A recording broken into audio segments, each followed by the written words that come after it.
Hello all, this is Crooked Leg here, and we are looking at the Kansas City War Room. This is Operation Overlord, and this would be January of 1943. So we're into 1943, guys. Okay, so this is the Japanese turn. We're looking at the purchases that we're going to do for the Japanese. We have $46 to spend. We lost $9 in total between the British and the U.S. convoy raids. So let's take a look here. So we are going to do $8 and move the two battleships that are on the production chart to stage 2. So it'll be $4 a piece. We're going to start a new battleship for $4. And then we are going to spend $4 and we're going to do 2 militia upgrades. So there's 2 and 2. So there's $4.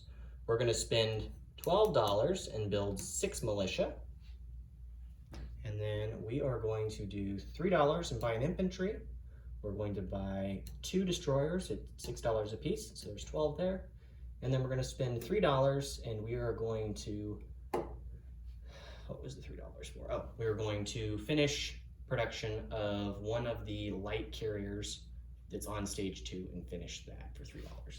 So all in all, we've got 8 plus 4 will be 12, plus 12 will be 24, plus 4 would be 28, plus another 12 to 28 would be 40, 43, and 46. So $46 in total is what we will spend. So all of our income is used. And then we're going to go ahead and get into production roll, or not production. We'll go ahead and do our research rolls. I recognize that it is a little out of order here, but we're not planning on changing any of our purchases regardless of whether we do finish long-range aircraft. So, okay, so to start with here, we're going to go ahead and do long-range aircraft. And we got 3, so long-range aircraft remains unfinished. And then wartime economy, 5. That's a miss as well. So nothing with tech rolls. So we'll leave that as is. And then we'll go ahead and get into our combat moves. So we're going to have a couple of combat moves this round. The first one will be a rather quick one. So we're going to take the 2 submarines that are here in Sea Zone 58, and we will move them to 92. And that will convoy raid the American line, I believe.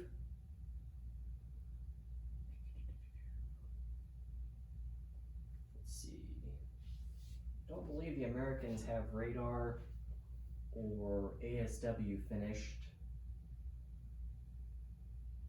I don't think so. So there shouldn't be any impact with that against my units. For convoy raiding there.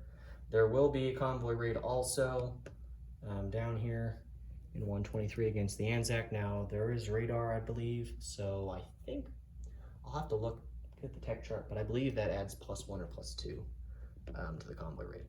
So, and then the only other battle that we're going to have is we're going to take these 2 tactical bombers that are here in Hunan, and they're going to both go on maritime air patrol here in Sea Zone 54 and engage the submarines. And then to further that, we're also going to take the destroyer from over in Sea Zone 66.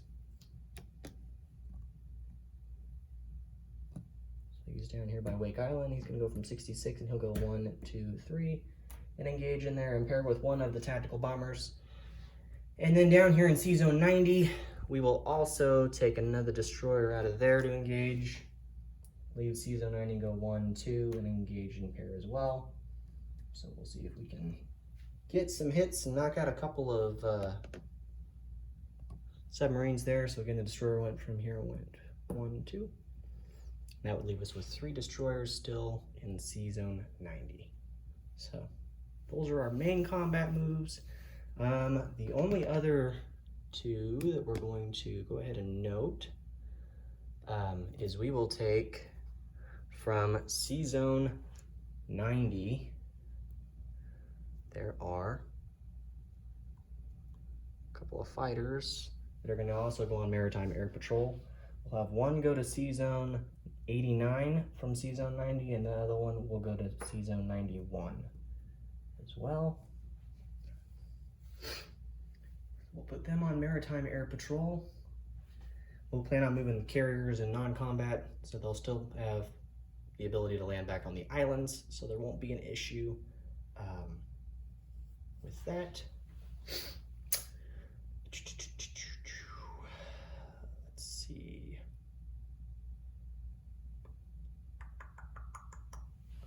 I think that's the main combat moves that we're going to do. I don't think we have any other combat that we're going to do this round. Oh, I take it back. We do. The other combat moves, we're going to do some combat over here in the Yukon. So we're going to march the infantry from southeast Alaska into the Yukon. That'll take a territory, no value there, but we'll take that territory.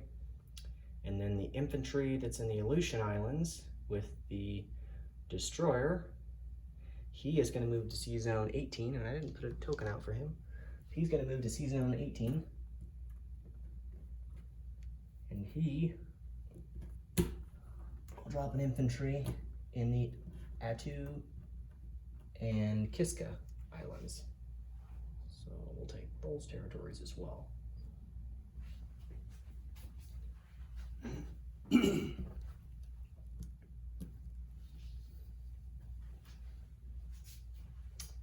All right, and I believe that is all of our combat that we'll do.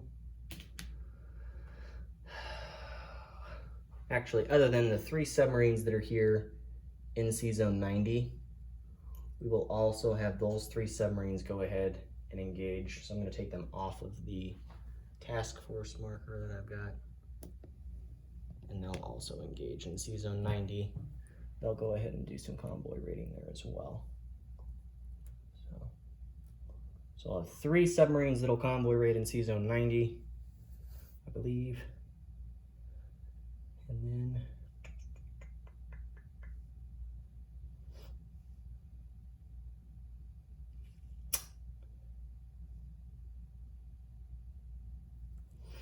let me think here.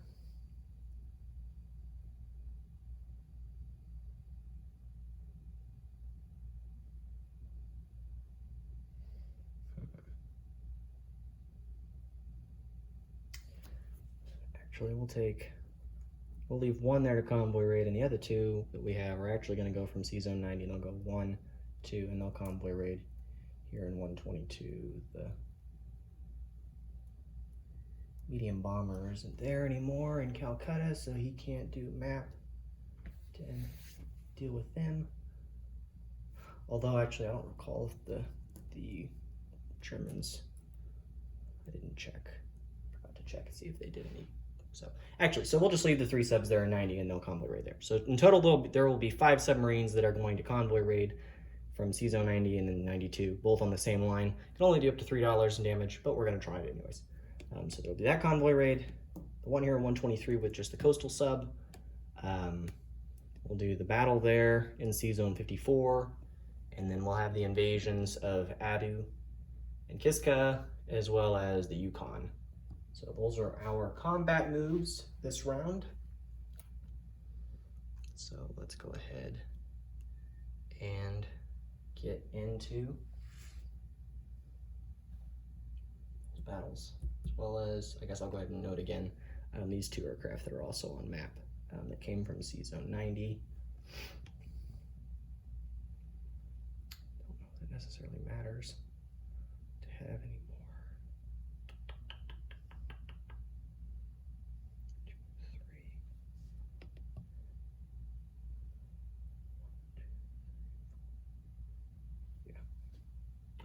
Yep, we'll do that. Okay, so after all of that, let's go ahead and get into some rolls here. So let me go ahead, take a look at the tech sheet to make sure we're assessing how much damage gets to be added. We wouldn't want to cheat anybody out of extras. So the British do have radar. And let's see. Radar adds +2 to the escorting convoy modifier. So gives them 2. And the US has nothing unlocked when it comes to that. They don't have ASW or radar to my knowledge.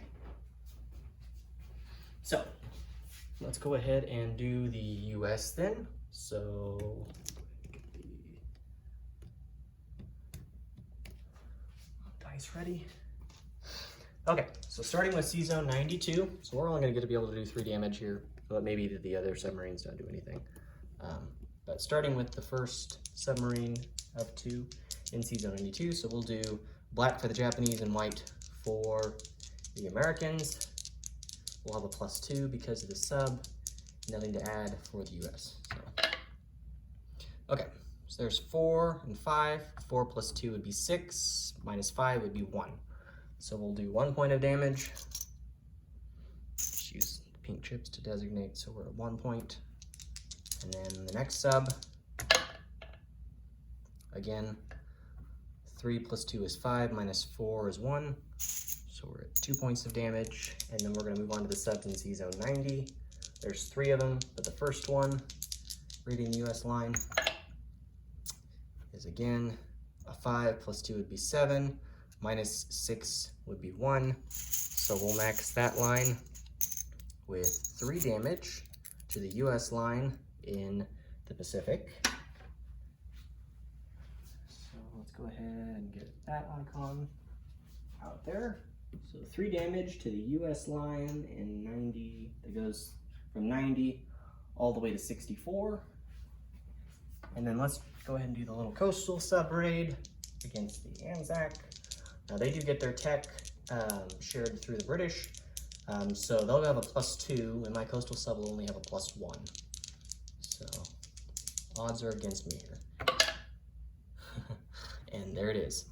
So 1 + 1 would be 2, and theirs would be 2 + 2 would be 4. So we won't do anything against Anzac, so nothing there. And then I'll go ahead and pull off the units engaged in the battle in C-Zone 54. I have been given orders from the Americans that the subs will only engage should they be hit, and if they are hit, then they'll plan to submerge immediately. Or let me rephrase that. We'll have 3 submarines that the US will have in the C-Zone. There was a little bit of a question regarding the wording, but the US decided, along with myself, we kind of thought it sounded about right, that if you've got 4 units and you do score the 4 hits, you can kill that many submarines in the C-Zone given your map. But odds are I'll miss here. But if there's no hits, then I believe they'll still get to fire back. But otherwise they'll submerge after the first round. So, okay. So we're gonna do 2 destroyers. So you can see them over here. So there's the destroyers, 2 at 4, 2 tactical bombers at 7s, and then 3 submarines at 3s.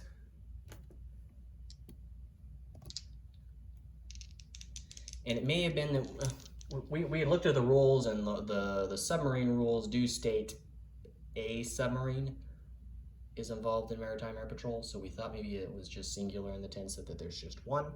And so if it is only supposed to be that we attack only 1 for each of the paired units, then we may only be hitting on 2 units instead of on 3. But easy fix either which way if it's not correct one way or the other. I'll let the community decide that. But without talking anymore, here's the 2 destroyers at 4s. Both of those are misses, so we don't have to worry about those. And then the 2 at 7s. And there's 2 hits. So the US orders, or that the 2 that if they do get hit, they would fire back and the other one would plan to immediately submerge. So, and not engage. So here's the 2 at 3s.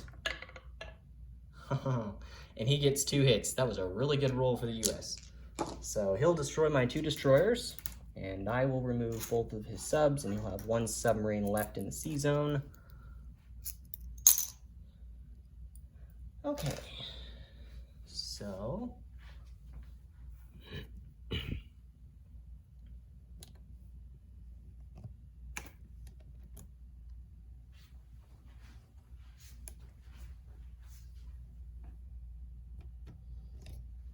C zone 54. So we'll have just 1 US sub left, and then our 2 tactical bombers on maritime air patrol. So let's go ahead and take off some tokens here.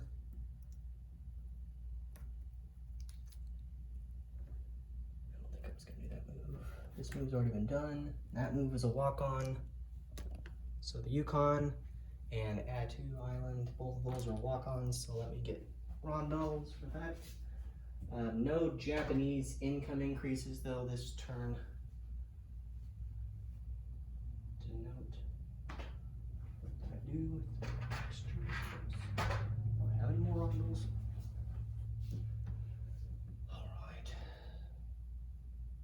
No, well, we've got them over here, but we'll pull them off the chart. Not the chart, but the locations. So we'll take both of those, and then that does it for combat, I believe. And then non-combat movement, we've got a couple of moves that we're going to do. So the first is that we're going to take the 4 light cruisers from CISO 58, and they'll go 1, 2, 3, along with the 2 destroyers. And then 4 heavy cruisers and the battle cruiser. So all those units will move to C zone 38. And then come down here. We're going to take the infantry and the 2 militia from British Malaya, and they will move up into Siam.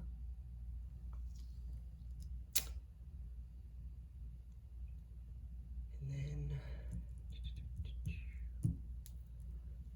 let's see, what else were we gonna do?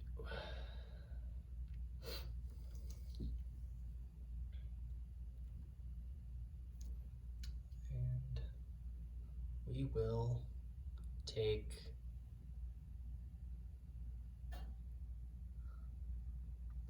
actually.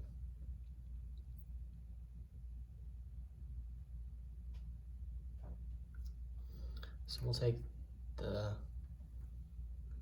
take both of the tactical bombers that are in 54 off of maritime air patrol. Well, we'll leave 1 on maritime air patrol. The other one will go to Korea and land in Korea. And then we're going to take from C zone 90, we have 5 transports.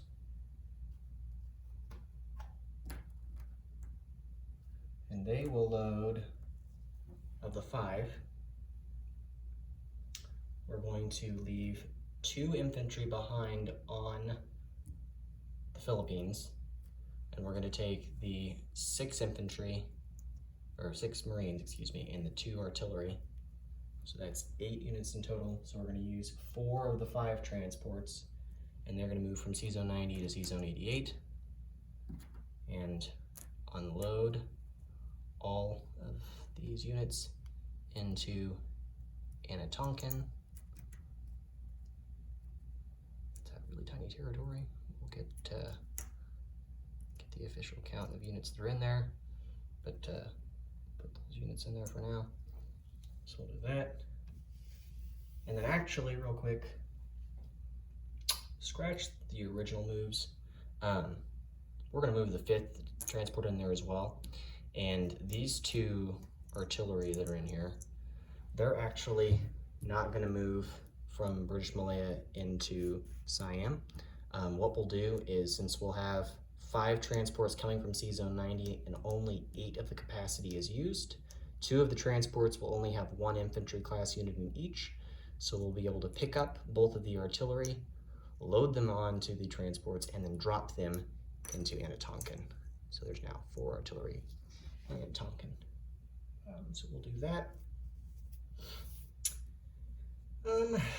Let's see.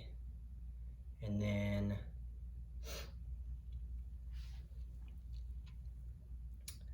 we will have 1 torpedo boat destroyer that will move from C-Zone 90 into 88, along with 3 destroyers that will move into 88. And then we'll bring both of the battleships into 88 as well. And then we're going to take from C-Zone 90 actually take it back. We're going to take the 2 fighters and the tactical bomber that are remaining in C-Zone 90 on the carriers. They're going to fly from C-Zone 90 and they're going to go 1, 2, 3 and land on carriers that are going to move to there. So we're going to take the 2 light carriers and the 2 fleet carriers from C-Zone 90 and they're going to go 1, 2, 3 up there.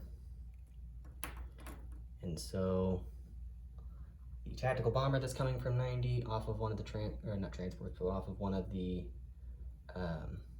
one of these guys is going to go 1, 2, 3 and land. And then we'll bring the fighter up as well, another fighter, and then the tactical bomber in Kyushu is going to take off and land as well on one of them. So there are no units left on that task force marker. And then I believe that does it for units that are moved. But let me go ahead and do a unit overview of what units are where before I do place the units that were purchased. So before purchase, we will have 1 militia and 1 infantry in Siam. There are 3 infantry, 6 marines, and 4 artillery in Anatonkin. We will have 1 militia in Yunnan, 1 militia in Kwaichao, 1 militia in Shantung, 1 militia in Tibet, along with 1 militia in Singhai, a light tank, and 3 infantry. Then we've got, up here, we've got 1 militia in Western Manchuria, 1 militia in Northern Manchuria, 1 in Eastern Manchuria, 1 tactical bomber in Korea. And then, going back down, we've got C-Zone 88, and there are 5 transports there, as well as 2 battleships, 1 torpedo boat destroyer, and 3 destroyers.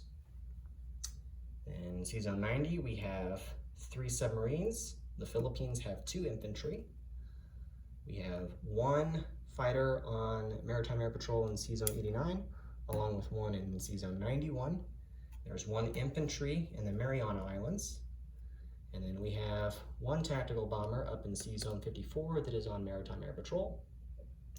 And then C-Zone 38 has, at the moment, 2 destroyers, 2 light carriers, 2 fleet carriers, 1 fleet carrier with a fighter and a tactical, and the other one with a fighter and a tactical.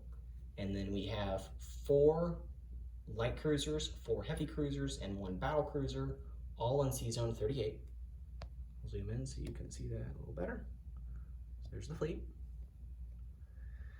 And then coming back out to the rest of the Pacific, starting in the lower bottom, we've got 1 infantry in the Solomon Islands, and then we have 1 militia in the Caroline Islands. We have a militia and an infantry in the Marshall Islands, along with a coastal gun that was added last round.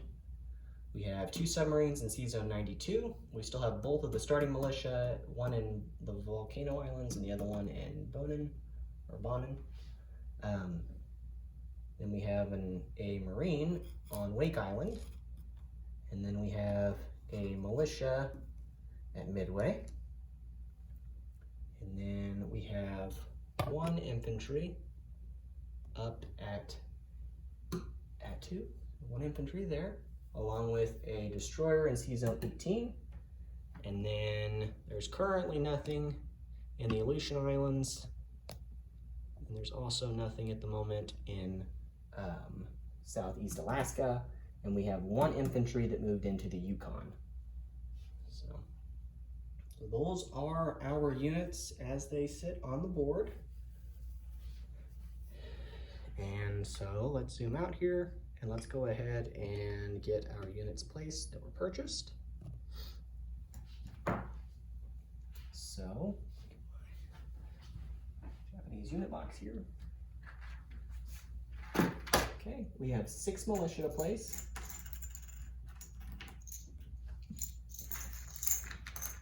So our first militia is going to go to British Malaya. So that will be a new unit there. That's the only unit in British Malaya. So add that to your overview consideration. We are going to add a new militia up to the Aleutian Islands. So there's one there. We're going to add a militia to Southeast Alaska. So add that in as well.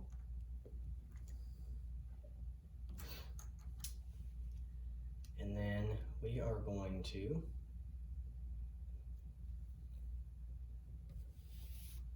we have 3 militia remaining to place. And so what we'll do is we will put 1 militia down in the Solomon Islands. So let me angle down. There's the Solomon Islands. There's 1 there.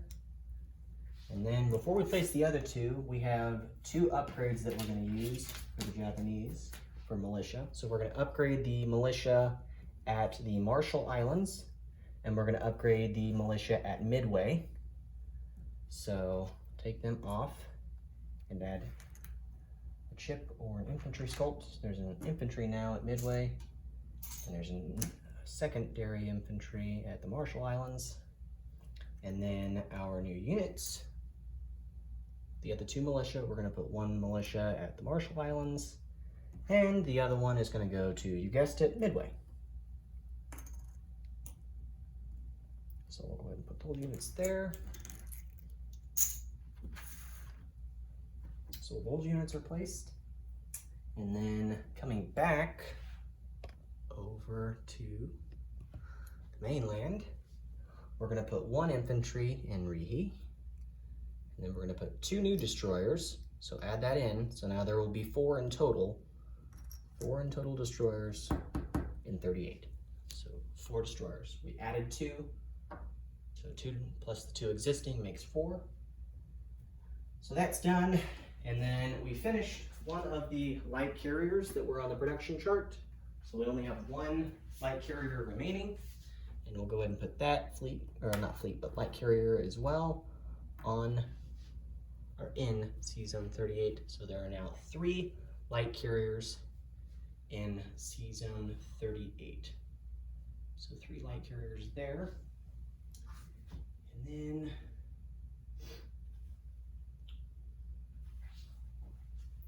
I believe the only other thing we had was we built a new battleship. So we'll start that on the chart, and then we'll move the other 2 battleships up on the chart. So we'll have 1 battleship at stage 3, 2 battleships at stage 2, and 1 light carrier at stage 2. So that would be the Japanese turn and all of our units and where they are placed at. Oh, and I forgot to mention Coastal Sub that's down here in 123. So that's the only other unit that we didn't mention before for your unit overview. No changes in tech for us. Income, we went down by $2 because the US took back Alaska and they also liberated British Columbia. So that was $2 off of us, so we're down to $41 in income. And then I believe we get all the same bonuses we got last time, which put us at $55, but we'll subtract the $2 in territory loss, so we will collect $53 this turn. So I believe that is it for the Japanese. So again, our income will be $53 going into the next round. Our units have been placed, no tech changes. Didn't conquer any new territories, just trying to clean up the Pacific a bit and get rid of a few of these dastardly submarines that are plaguing our waters. Otherwise, that should eliminate any remaining issues for us to contend with. So that is the Japanese turn, and we are going to go ahead and turn things over now to our counterparts, the British, and see what the British have in store for the Pacific as well as the Atlantic theaters. So thank you all for tuning in. This is Crooked Leg, and we are signing out here at the Kansas City War. So thanks, guys.